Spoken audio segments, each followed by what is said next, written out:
Hello दोस्तों, नमस्कार। आज का हमारा विषय है आलू की उन्नत खेती। सबसे बड़ा सवाल ये है कि आलू के कंद को कैसे बढ़ाएं। तो इस वीडियो के माध्यम से ऐसा सीक्रेट शेयर करेंगे जिससे आलू का जो कंद है दोस्तों वो काफ़ी ज़्यादा बढ़ने वाला है। पैदावार कैसे बढ़ा सकते हैं, आलू को वजनदार मोटा कैसे करें, काफ़ी कमेंट्स आते हैं इस टॉपिक को लेकर। तो इस वीडियो के माध्यम से आलू की उन्नत सफल वैज्ञानिक खेती की A to Z संपूर्ण जानकारी दोस्तों शेयर करने वाले हैं। चैनल पर पहली बार विजिट कर रहे हैं तो सब्सक्राइब कर लीजिए। चलिए शुरू करते हैं। सबसे पहले बात करते हैं टाइमिंग यानी अनुकूल समय। तो अक्टूबर से लेकर दिसंबर तक वैसे तो आलू खेती की जाती है, लेकिन नवंबर का जो महीना है काफ़ी अनुकूल दोस्तों समय माना जाता है। बात कर लेते हैं भूमि। तो आलू की फसल के लिए यदि काफ़ी ज़्यादा मिट्टी जो रहती है दोस्तों काफ़ी ज़्यादा ज़रूरी रहती है मृदा की पीएच वैल्यू। तो मृदा की पीएच वैल्यू 5.5 से लेकर 6.5 के आसपास रहनी चाहिए। यदि 7.5 या फिर इससे अधिक है, 7 से अधिक है, तो फिर जब आप खेत की तैयारी कर रहे हैं उस समय आप 50 किलोग्राम जिप्सम का प्रयोग दोस्तों कर सकते हैं। मिट्टी जितनी ज़्यादा भुरभुरी रहेगी उतना ही अच्छे से हमारा जो जर्मिनेशन अंकुरण है वो देखने के लिए दोस्तों मिलने वाला है। आलू खेती आपको बेड बनाकर ही करनी चाहिए, इससे आलू का साइज काफ़ी बढ़ने वाला है। टेम्परेचर के ऊपर दोस्तों बात करते हैं। मिनिमम टेम्परेचर 15 से 16 डिग्री सेल्सियस और अधिकतम 32 से लेकर 35 डिग्री सेल्सियस जो टेम्परेचर है मैक्सिमम चल जाता है। खेत की तैयारी में सर्वप्रथम मीडियम गहराई में चलने वाले जैसे तोताहल है, कल्टीवेटर से आपको पहली और दूसरी प्लोइंग कराना चाहिए। हैरो की मदद से मिट्टी को भुरभुरी कराना चाहिए और उत्तम जल निकास का प्रबंध दोस्तों होना बहुत ज़्यादा जरूरी है। आइए बात करते हैं उन्नतशील किस्में। तो प्रमुख रूप से सबसे ज़्यादा अच्छा उत्पादन देने वाली जो किस्में हैं मार्केट में तो काफ़ी ज़्यादा वैरायटी हैं, लेकिन जिनका उत्पादन काफ़ी अच्छा है आइए समझते हैं। कुफरी पुखराज जो कि सबसे बेस्ट वैरायटी है, 70 से 90 दिन में तैयार हो जाती है। कुफरी बादशाह है जो कि 100 से 110 दिन के आसपास का समय लगता है। इसके अलावा कुफरी ख्याति है जिसमें कि 90 से 100 दिन के आसपास का समय लगता है, 110 दिन भी आप मान सकते हैं। LR रेडी रोसेटा के नाम से आती है, इस वैरायटी का भी आप सिलेक्शन कर सकते हैं। और चिप्सोना 1 और चिप्सोना 3 जैसी वैरायटी का सिलेक्शन आप कर सकते हैं। 90 से लेकर 110 दिन के आसपास का दोस्तों समय लगता है। तो इन 5-6 वैरायटी में सबसे ज़्यादा उत्पादन देने वाली जो किस्म है कुफरी पुखराज और कुफरी बादशाह जैसी वैरायटी को दोस्तों आप लगा सकते हैं। बीज उपचार के ऊपर दोस्तों बात करते हैं यानी सीड्स ट्रीटमेंट, यानी आलू के जो कंदों को उपचार करने से काफ़ी अच्छा लाभ मिलता है। तो 10 से 12 लीटर पानी में 200 ml BASF कंपनी की झेलोरा फंगिसाइड से ठीक तरीके से घोल बना लीजिए और आलू को डुबो कर आपको ठीक तरीके से सुखाकर आपको मतलब पोटैटो प्लांटर से आपको बिजाई करनी चाहिए। और आप चाहें तो जो आलू है उन पर आप जो फंगिसाइड उनका स्प्रे भी दोस्तों आप कर सकते हैं कुछ इस प्रकार। दोस्तों बात करते हैं बुआई के समय खाद यानी बेसल डोज। तो बेसल डोज पर NPK 12-32-16 3 बैग प्रति एकड़ की दर से। जी हाँ दोस्तों, आलू की फसल पर फास्फोरस और पोटास की सबसे ज़्यादा ज़रूरत पड़ती है। तो NPK 12-32-16 3 बैग और 2 ट्रॉली गोबर की खाद केवल और केवल इन खादों का आप प्रयोग कर सकते हैं। बहुत अच्छा रिजल्ट देखने के लिए मिलेगा और आलू की फसल पर थोड़ा सा ज़्यादा ही उर्वरक खादों की आवश्यकता होती है, खासकर पोटास और फास्फोरस। तो आप ज़रूर इन खादों की पूर्ति करें। यदि भूमि थोड़ी सी ज़्यादा ही उपजाऊ है तो फिर NPK 12-32-16 को 3 बैग की बजाय 2 बैग ही आप इस्तेमाल कर सकते हैं। प्रति एकड़ सीड्स के ऊपर बात करें यानी 1 एकड़ में आपको कितने क्विंटल आलू लग जाएंगे, तो 14 से 15 क्विंटल के आसपास आलू 1 एकड़ में दोस्तों लगने वाले हैं। बेड तैयार एंड प्लांट डिस्टेंस के ऊपर दोस्तों बात करते हैं तो बेड विधि से ही आपको खेती करनी चाहिए। बेड की चौड़ाई 2.5 फीट, बेड से बेड की दूरी 2.5 फीट और बेड की ऊंचाई 1 से 1.5 फीट दोस्तों आप रख सकते हैं। प्लांट डिस्टेंस आपको आलू से आलू यानी पौधे से पौधे की दूरी 10 से 15 सेंटीमीटर और लाइन से लाइन की दूरी दोस्तों आपको 45 सेंटीमीटर रखनी चाहिए। गहराई 6 से 7 सेंटीमीटर डेप्थ पर आपको आलू की बुआई दोस्तों करनी चाहिए। आलू की बुआई दोस्तों जब आप पोटैटो प्लांटर से बुआई कर रहे हो तो एक बेड पर जिग-जैग डबल लाइन पर आपको आलू की बुआई करनी चाहिए।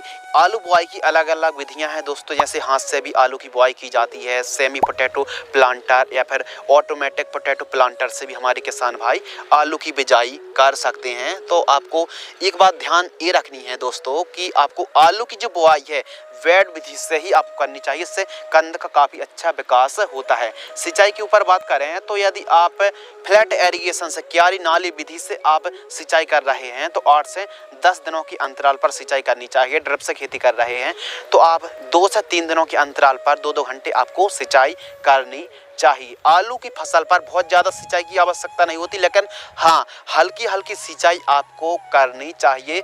आलू की फसल पर ज़्यादा देर तक पानी खड़ा नहीं रहना चाहिए। वीड कंट्रोल के ऊपर बात करें तो आप चाहें तो बुआई के समय खरपतवार नाशक pre emergent herbicide metribuzin 70% WP herbicide को 100 ग्राम प्रति एकड़ 200 लीटर पानी घोल करके आपको स्प्रे करना चाहिए। इससे खरपतवार का जमाव नहीं होता है। दोस्तों हमने आपको बतलाया था कि आलू की फसल पर ज़्यादा से ज़्यादा कंदों का विकास हो या फिर आलू को मोटा करने के लिए, वजनदार करने के लिए, मान लीजिए कोई वैरायटी 90 दिन की है तो 65 दिन के आसपास की जब आलू की फसल होती है तो आप पेक्लोबुटराजोल 23% SC को आपको 80 ml लेना है, 200 लीटर पानी में घोल करके सिंचाई के साथ आपको जड़ों के पास पिला देना है। पेक्लोबुटराजोल जैसे कल्टर आती है 1 एकड़ में 80 ml पर्याप्त है। जब वनस्पतिक बढ़वार कंप्लीट हो जाए यानी पौधा अपनी बढ़वार दोस्तों पूरी ले ले तब हमको प्लांट ग्रोथ रेगुलेटर का इस्तेमाल करना चाहिए 65-70 दिन के आसपास यदि कोई वैरायटी 90 दिन की है। तो बात करते हैं काफ़ी ज़्यादा इंपॉर्टेंट विषय स्प्रे शेड्यूल। तो आलू की फसल पर एफिड जैसे रस चूसक कीट, white fly, late blight, early blight, potato scab जैसी समस्या देखने के लिए दोस्तों मिलती है। फर्स्ट स्प्रे बुआई से 25 दिन के आसपास की फसल होती है तो M45 फंगीसाइड आपको लेना है लगभग 40 ग्राम और बायर कंपनी सोलेमन 12 ml 15 लीटर पानी घोल करके स्प्रे करना चाहिए। अब सेकंड जो स्प्रे है 40 से 45 दिन के आसपास की फसल होती है, यदि कम ब्लाइट है तो बायर कंपनी की इन्फिनेटो 40 ml लेना है। यदि अधिक ब्लाइट है दोस्तों तो BASF कंपनी की कैब्रिटो फंगीसाइड 40 ग्राम की दर से आप स्प्रे कर सकते हैं। तो इस प्रकार दोस्तों आपको स्प्रे शेड्यूल चलाना चाहिए। यदि कम ब्लाइट है तो उस हिसाब से, और ज़्यादा ब्लाइट है तो फिर उस हिसाब से आप फंगीसाइड को अप्लाई कर सकते हैं। और स्टार्टिंग के दिनों पर मैंकोजेब काफ़ी अच्छा काम करती है। फर्टिगेशन शेड्यूल के ऊपर दोस्तों बात करते हैं। फर्स्ट खाद 25वें दिन यूरिया 45 किलो, सागर का दानेदार 10 किलो प्रति एकड़ जड़ों के पास देकर सिंचाई कर सकते हैं। सेकंड खाद 40 से 45 दिन के आसपास की फसल होती है तो यूरिया और उर्वरक खाद 30 kg, माइक्रो न्यूट्रिएंट फर्टिलाइजर्स 5 से 6 किलोग्राम, बायोजाम 10 किलोग्राम प्रति एकड़ जड़ों के पास देकर आप सिंचाई कर सकते हैं। लाइफ साइकिल के ऊपर दोस्तों बात करते हैं तो आलू की जो वैरायटी है, वैरायटी पर काफ़ी ज़्यादा लाइफ साइकिल डिपेंड करती है। कुछ वैरायटी ऐसी होती हैं जो 70-75 दिन में ही तैयार हो जाती हैं, तो कुछ वैरायटी 90 दिन तो वहीं कुछ वैरायटी 110 दिन के आसपास का समय लगता है। तो लाइफ साइकिल डिपेंड करती है कि वैरायटी कितने दिन में तैयार होने वाली है। दोस्तों बात करते हैं उत्पादन। तो इस प्रकार यदि आप खेती करते हैं तो 160 से 180 क्विंटल के आसपास पैदावार देखने के लिए मिलने वाली है। अगले विषय के ऊपर बात करते हैं लागत। तो 1 एकड़ में आलू खेती करते हैं तो 65 से 70 हजार रुपये के आसपास आलू में लागत लगने वाली है 1 एकड़ में। बाजार भाव 800 रुपये से लेकर 1200 रुपये क्विंटल का हमारे किसानों को रेट देखने के लिए मिलता है। जब बाजार भाव अच्छे रहें तब अपने आलू को आपको बेचना चाहिए। पोटैटो सीड्स रेट के ऊपर बात करते हैं। जब हमारे किसान भाई आलू खेती करते हैं तो जो 14-15 क्विंटल आलू लगने वाला है तो प्रति क्विंटल 4000 रुपये क्विंटल के आसपास कीमतें दोस्तों देखने के लिए मिलती हैं पोटैटो सीड्स की। मुनाफा के ऊपर दोस्तों बात करते हैं। यदि हमारे किसान भाइयों को 1000 रुपये क्विंटल का ही रेट मिल जाता है और 170 क्विंटल पैदावार हुई तो 1,70,000 रुपये हमारा मुनाफा आ गया। लागत लगी 70,000 तो 1,70,000 में हम 70,000 घटा देंगे तो दोस्तों हमारा जो नेट प्रॉफिट है वो आ गया 1,00,000 रुपये।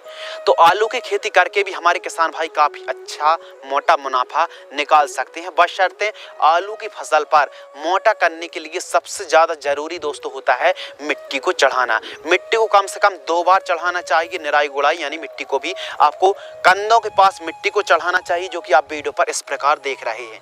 आलू पर मिट्टी चढ़ाने से बहुत ज़्यादा फायदा होता है और खादों पर विशेष रूप से आपको ध्यान रखना चाहिए। सेकेंडरी बात यह है कि आलू की फसल जब अपनी वनस्पतिक बढ़ावा ले ले, जो कि हमने कल्टार का बताया है, कल्टार को भी आप स्प्रे करने की बजाय सॉइल एप्लीकेशन से चलाइए। अब ब्लाइट की भी समस्या आ जाती है, तो आलू की फसल पर ब्लाइट ना आए तो उस हिसाब से ब्लाइट की आपको फंगीसाइड की स्प्रे लेने पड़ेंगे। तो आलू की फसल जब आप भी खेती करते हैं तो सिंचाई पर विशेष ध्यान रखना चाहिए, बहुत ज़्यादा सिंचाई नहीं करनी चाहिए, इससे पीलापन की समस्या भी आती है और कंद उतने ज़्यादा बढ़वार दोस्तों नहीं ले पाते हैं। तो आलू की फसल पर कुछ ज़रूरी बातें यदि आप फॉलो करते हैं तो पैदावार बहुत अच्छे से आप निकाल सकते हैं। अब कुछ दुकानदार के पास आप जाएंगे, बोलेंगे कंद को बढ़ाने के लिए आप ये दवाई डाल दीजिए, ये खाद डाल दीजिए।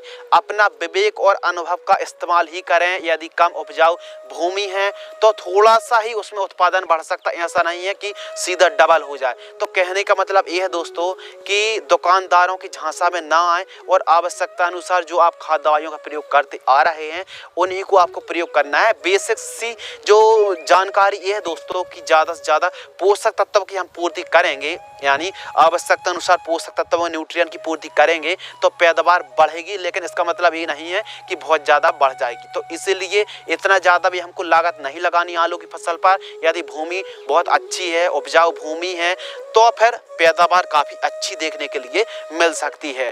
तो आपको ध्यान जरूर ये रखना है कि कम लागत पर आलू की आपको बुआई करनी चाहिए। आलू का साइज यदि बड़ा होता है तो फिर आलू को कट करके यानी काट करके आलू को आपको लगाना चाहिए। और जो आलू का टुकड़ा है दोस्तों वो 25 ग्राम, कम से कम 25 ग्राम का होना चाहिए। और पोटैटो प्लांटर से आप चाहें तो पोटैटो प्लांटर से भी आलू की बुआई करा सकते हैं, हाथों से भी आपको आलू की बुआई करा सकते हैं। बस बेड विधि से ही आपको आलू की खेती करना चाहिए। उम्मीद करते हैं दोस्तों इस वीडियो से आपको कुछ नया नॉलेजेबल, इंटरेस्टिंग और ज्ञानवर्धक सीखने के लिए जरूर मिला हो। यदि दोस्तों आपको यह वीडियो पसंद आती है, वीडियो को लाइक करें, चैनल को सब्सक्राइब करें। मिलती है इसी प्रकार के जुड़ी नई नॉलेजेबल महत्वपूर्ण जानकारी के साथ। तब तक के लिए धन्यवाद, नमस्कार, जय हिंद, वंदे मातरम।